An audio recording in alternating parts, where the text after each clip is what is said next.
जब जब चुनाव आता है तब तब ईवीएम का जिक्र होता है, लेकिन क्या आपको पता है कि ईवीएम से वोटों की गिनती कैसे होती है?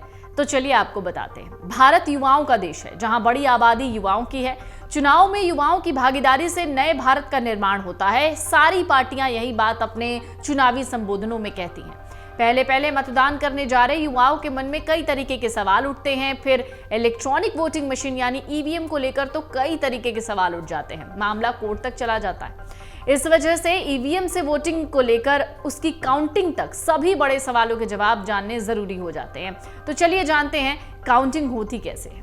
तो वोटों की गिनती यानी मतगणना कैसे होती है, इसको समझने के लिए कुछ इस तरीके से हम आपको बताना चाहते हैं। वोटों की गिनती इलेक्ट्रॉनिकली ट्रांसमिटेड पोस्टल बैलेट यानी ईटीपीबी और पोस्टल बैलेट पीबी की गणना से शुरू होती है।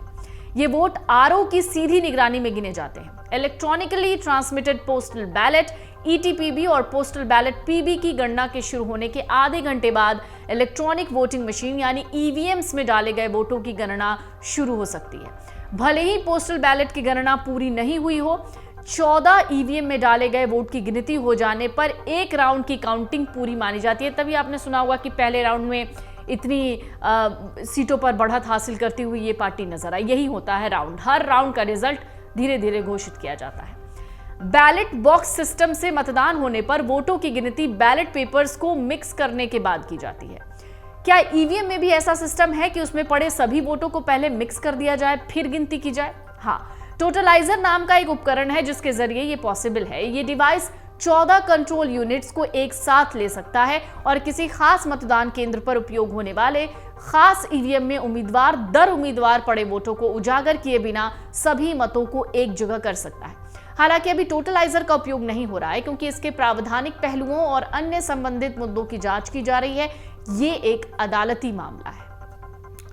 कंट्रोल यूनिट अपनी मेमोरी में रिजल्ट को कितने समय तक स्टोर रख सकता है? अगर आप ये जानना चाहते हैं तो सुनिए। कंट्रोल यूनिट अपनी मेमोरी में रिजल्ट को तब तक संग्रहित कर सकती है जब तक डेटा डिलीट ना हो या फिर इसे कैशे क्लियर ना कर दिया जाए।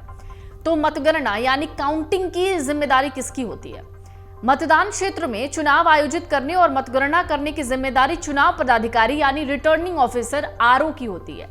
चुनाव पदाधिकारी सरकारी अधिकारी या स्थानीय निकाय के अधिकारी होते हैं जिन्हें चुनाव आयोग यानी इलेक्शन कमीशन ऑफ इंडिया राज्य सरकार की सलाह पर चयन करती है। गिनती कहां होती है? चुनाव आयोग मतगणना की तारीख और समय, जबकि रिटर्निंग ऑफिसर आरओ चुनाव क्षेत्र के लिए मतगणना की जगह निर्धारित करता है।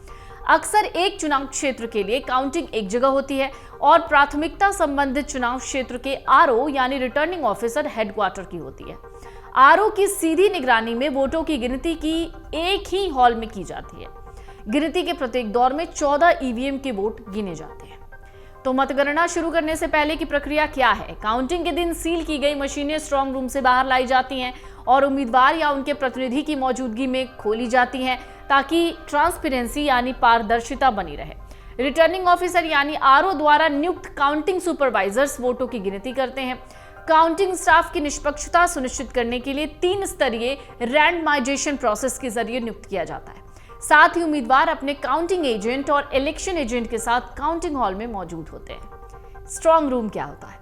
स्ट्रांग रूम एक अति सुरक्षित स्थान होता है जहां चुनावों से पहले और बाद में इलेक्ट्रॉनिक वोटिंग मशीन्स यानी ईवीएम और voter verifiable paper audit trail यानी वीवीपैट मशीनों को रखा जाता है। स्ट्रांग रूम की कुछ महत्वपूर्ण बातें हैं। सुरक्षा। स्ट्रांग रूमों में सीसीटीवी कैमरे, डबल लॉकिंग सिस्टम, 24 घंटे सुरक्षा कर्मियों की तैनाती जैसी हाई सिक्योरिटीज उपलब्ध होती हैं ताकि ईवीएम या वीवीपीएट यानी वीवीपैट को कोई अनाधिकृत व्यक्ति हाथ ना लगाए और इसमें किसी तरीके की कोई छेड़छाड़ ना हो। सीलिंग भी होती है। मतदान प्रक्रिया पूरी होने के बाद ईवीएम और वीवीपैट मशीनों को सील कर दिया जाता है और वोटों की गिनती होने तक स्ट्रांग रूम में ही जमा किया जाता है। अमूमन एक राउंड में यानी एक बार में 14 टेबल पर ही गिनती होती है। इस तरह से एक राउंड में 14 ईवीएम मशीन के वोट गिने जाते हैं जिसकी संख्या अलग से दर्ज करके उम्मीदवार या उनके एजेंट के फॉर्म 17C पर हस्ताक्षर के साथ ही दर्ज करके प्रमुख रिटर्निंग ऑफिसर को दी जाती है। इसके बाद रिटर्निंग ऑफिसर उस राउंड की गिनती को ब्लैक बोर्ड पर दर्ज करता है और केंद्र के बाहर लाउड स्पीकर पर उसका ऐलान किया जाता है। इसी तरीके से सारे नतीजे जोड़े जाते हैं। केवल गिनती ही काफी नहीं होती है, कुल गिने हुए मतों की संख्या का वीवीपैट पर्चियों से भी मिलान होता है। अगर मान लीजिए कि पर्ची कम निकली, गिनती ज्यादा हुई, तो वहां पर क्या होगा?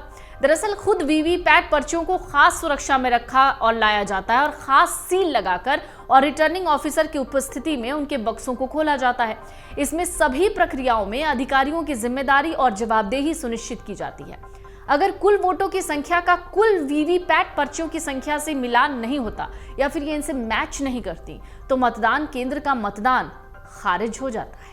अगर आप ये वीडियो YouTube पर देख रहे हैं तो हमारे चैनल को सब्सक्राइब करें और बेल आइकन को दबाना ना भूलें। अगर आप Facebook पर ये वीडियो देख रहे हैं तो हमारे पेज को लाइक करें।